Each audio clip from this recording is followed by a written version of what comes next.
ঘরে শাশুড়ি আর জামাই খোশ মেজাজে গল্প করছে, চলো আমরাও গল্পে যোগ দিই।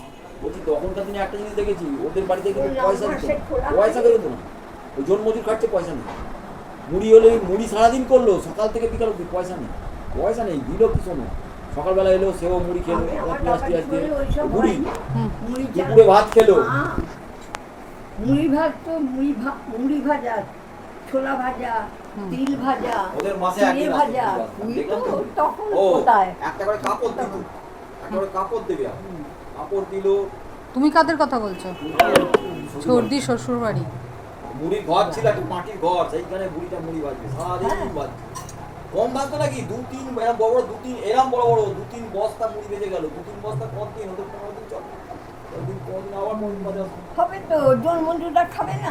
আমি বলতে ওই রকম তো, আমি বলছি না আমাদের 250 মুড়ির প্যাকেট নিয়েছে, ওরা এক একজনকে ঢেলে দিচ্ছে অতটা করে। জল খাবেন সকালে, একদিন আমি প্রথম গেছি, মাঠে যাবে। ও বাবা তুমি ইয়ং ছেলে, বাচ্চা ছেলে, তুমি তো একটু খাবেই বলে ওর মা নিয়ে এসছে। টুম্পার বুঝতে পেরেছে তো, টুম্পার রান্নাঘর থেকে হায় হায় হায়, আমার ভাইটাকে কি মেরে ফেলবেন নাকি, কেন ও তো ছোট্ট, বলে ও সারা মাসে ওই মুড়িটা খায় না, ওই রকম মুড়ি দিয়েছে, 250 টাকা প্যাকেটের মুড়ি, আর তাতে পুরো 1 সের দুধ ঢেলে দিয়েছে, 4 পোয়া দুধ ঢেলে দিয়েছে, দিয়ে আবার চিনি নিয়ে এসছে, কিন্তু চিনি দিয়ে খাবে এমনি, বলে এটা পুরোটাই ধরিয়ে নিয়ে যাবে, কাপে কাপে করে দুধ, তো অবাক হচ্ছে।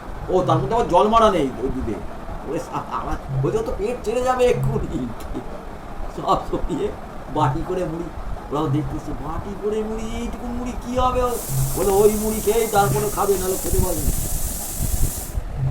তারা চাষিটা খাটতো যেমন, হ্যাঁ খেতেও সেটা বটে, জানে। ওদের এত উন্নত না, পরিশ্রম করে তো এখনকার হবে। চাষিরা ওদের ওই ঘি করে রাখতো, ক্ষীরের বল করে রাখতো।